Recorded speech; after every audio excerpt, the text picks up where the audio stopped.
बिस्मिल्लाहिर्रहमानिर्रहीम। सलमान मंसूरी एक नए टॉपिक के साथ आपकी खिदमत में पेश है।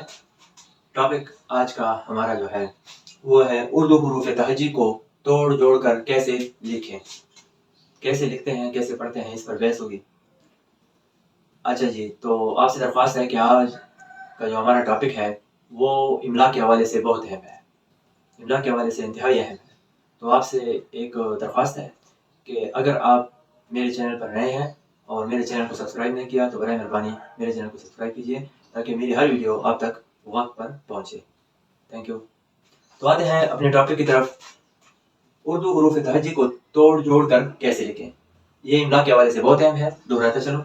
तो वो हुरूफ जो अपनी शक्ल बरकरार रखते हैं, यानी अगर किसी हर्फ के साथ इनको मिलाकर लिखा जाएगा तो इसकी शक्ल चेंज नहीं होती, ठीक है। और एक बात इसमें और भी इजाफा कर लें कि ये हुरूफ 12 जो हैं, इनके बाद अगर कोई लफ्ज आएगा तो वो इन 12 हुरूफ के साथ इकट्ठा नहीं आएगा। अगर कोई हर्फ इन हुरूफ के बाद आएगा तो वो इकट्ठा इसके साथ नहीं आएगा, मिला हुआ नहीं होगा। जिस तरह मैं आपको एक मिसाल पेश करता हूँ, ठीक है, वो इसमें आगे आएगा। अलिफ दाल डाल जाल रे रे जे रे वे जे वाव अलिफ मदाल, ये 12 हरूफ हैं। तो अलिफ से अनार, अलिफ प्लस नून प्लस अलिफ प्लस रे, इस तरह होगा। ये इनको तोड़ा कैसे जाता है इस पर भी बहस करेंगे आगे। फिर दाल दवात है, दाल वाव अलिफ ते, ठीक है। तो इसमें देखो ना, अलिफ अनार, अलिफ अनार।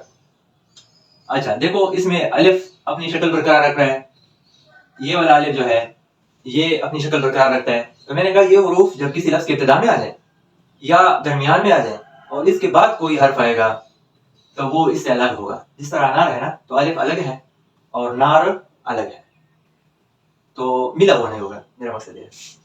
अच्छा, दाल से दवात है, इस तरह लिखा जाएगा इसका तोड़।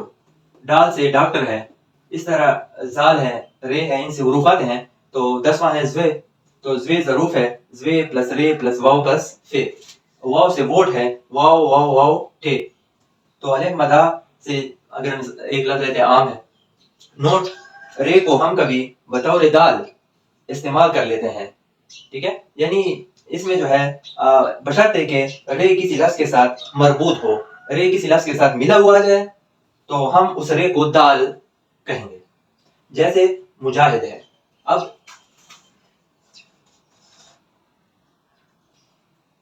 मुजाहिद जो है वो दाल के साथ लिख सकते हैं, इस तरह हम लिख सकते हैं। लेकिन जदीद अंदाज में इसको रे की तरह लिखा जाता है। लेकिन ये वाली जगह जो है ये पहले वाले हर्फ से बुलंद होगी, बुलंद करके लिखना है। जिस तरह इसका जो सिरा है ऊपर उठा हुआ नजर आएगा, जिस तरह रे ही होती है, तो इमला तो रे की तरह होगी, लेकिन इसके साथ लफ्ज के साथ अगर मिला हुआ होगा और ये जगह उस लफ्ज से उठी हुई होगी, जिस तरह आप देख सकते हैं, तो ये नजर तो रे आएगा लेकिन पढ़ेंगे दाल।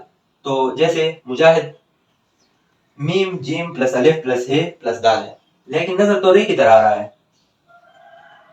लेकिन हम इसे दाल पढ़ेंगे, मुजाहिद। और इस तरह भी ठीक है, मुजाहिद। तो अच्छा, अगले स्टेप की तरफ। उन हुरूफ से हटकर इन हुरूफ से, ये 12 जो बयान हुए हैं, इन हुरूफ से हटकर हुरूफ को जब मिलाया जाता है तो इनको आधा करके लिखना पड़ता है, ठीक है जी। जैसे वो तो पूरे के पूरे लिखे जाते हैं ना, जिस तरह डॉक्टर में दाल जो है पूरा लिखा गया है, ठीक है। दवात में दाल पूरा लिखा गया है, अलिफ पूरा लिखा गया है। अनार में अलिफ पूरा लिखा गया है, रे पूरा लिखा गया है। इसको हम आधा नहीं लिख सकते। अब आधा कैसे लिखते हैं वो आगे देखते हैं। इन हुरूफ से हटकर हुरूफ को जब मिलाया जाता है तो इनको आधा करके लिखना पड़ता है। जैसे जोड़ तोड़, पहले जोड़ मैंने लिखे हैं 4, इनको हम तोड़ेंगे कि आधा कैसे लिखेंगे। किताब है इसमें पहला लफ्ज, तो किताब पूरा काफ इस तरह है, ते इस तरह है, और अलिफ इस तरह है, और बे इस तरह है, ठीक है। याद रखें, जब किसी लफ्ज हर्फ को दूसरे हर्फ से मिलाएंगे तो इसको आधा करेंगे। यानी काफ आधा किस तरह होगा, इसको आधा तकरीबन यहां तक आता है, एक काफ हो गया। ते को आधा करेंगे, तो ते काफ आधा कर लिया, ते को आधा کر کے اسے ملا لیتے ہیں، یہ آدھی تے ہو گئی۔ پھر الف میں نے چونکہ کہا 12 حروف میں شمار ہوتا ہے، اس کو ہم آدھا نہیں کر سکتے، پورا ہی لکھیں گے۔ اور یاد رکھیں آخری جو حرف ہوتا ہے وہ جون سا لفظ بھی ہو، 12 ہو یا 37 حروف میں جو بھی ہو، اس کو پورا ہی ہم لکھیں گے، اس کو آدھا نہیں لکھیں گے، آخری حرف پورا لکھیں گے۔ تو کتاب بے کو ہم پورا لکھیں گے۔ تو یہ ہو گیا کتاب۔ تو جوڑ آ گیا سمجھ آپ کو؟ تو آگے بڑھتے ہیں۔ اب حساب ہے، ٹھیک ہے؟ اب ہے فل ہے اس طرح ہے، سین اس طرح ہے، الف اس طرح ہے، بے اس طرح ہے، توڑ تو اس طرح ہے حساب۔ اب ہے کو آدھا کریں گے،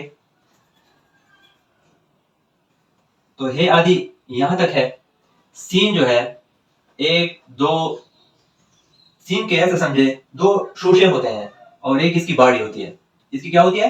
دیکھو باڑی۔ تو اس کو آدھا کیسے کریں گے؟ 2 شوشے ہو جائیں گے، آدھی باڑی ہو جائے گی اس طرح۔ تو یہ 2 شوشے ہو گئے اور ایک آدھی باڑی ہو گئی، ٹھیک ہے؟ پھر الف ہے، الف اس کو پورا لکھیں گے اس کے ساتھ، جس طرح ہم نے ادھر بیان کیا ہے کہ یہ 12 حروف، اس کو ہم آدھا نہیں کر کے لکھتے۔ تو حساب اور بے آخری حرف ہے، الف پورا آ جائے گا، اس طرح بے بھی پورا آ جائے گا، تو کیا بن جائے گا؟ حساب بن جائے گا۔ اس طرح دفتر ہے، دال 12 حروف میں شمار ہوتا ہے، اس کو آدھا نہیں کریں گے، فل لکھیں گے، دال پلس، ویسے توڑ پہلے لکھ لیتے ہیں، تے پلس رے، یہ فل توڑ ہے، فل حروف کا توڑ ہے، تو ان کو ہم آدھا لکھیں گے۔ لیکن اگر ان میں سے 12 حروف میں آ جائے گا کوئی حرف تو ان کو ہم آدھا نہیں کر سکتے، اس کو فل ہی لکھیں گے۔ ثبوت یہ ہے دال کو فل لکھنا ہے ہم نے، فے کو آدھا کر لکھیں گے۔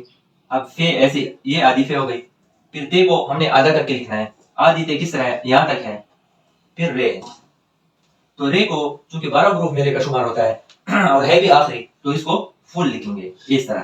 دفتر ہو گیا۔ تو امید ہے ناظرین آپ کو یہ ویڈیو پسند آئی ہوگی، اور میں بھی بہت سارے حضرات کی املا بھی درستی کی طرف مائل ہو چکی ہوگی، تو اہل علم حضرات بھی دیکھتے ہوں گے۔ تو ایسا نہیں ہے کہ میں ان کو طالب علم سمجھتا ہوں، بلکہ ہو سکتا ہے وہ اس کام میں ہم سے بہت آگے ہو اور ان چیزوں کو انہیں پتہ ہو جن کا علم ہمیں بھی نہیں۔ لیکن امید ہے جو ہمارے طالب علم ہے یا جو اہل علم بھی ہو، کیونکہ علم ایک سمندر ہے، اگر ان کو ان حروف کا پہلے سے استعمال کا پتہ نہیں تھا تو اب استعمال کا پتہ انہیں لگ گیا ہوگا۔ تو اگر یہ ویڈیو آپ کو پسند آئی ہے تو اس کو اپنے دوستوں کے ساتھ شیئر کیجیے، لائک کیجیے، کمنٹ دیجیے، اگر میرے چینل پر نئے ہیں تو اس کو سبسکرائب کیجیے۔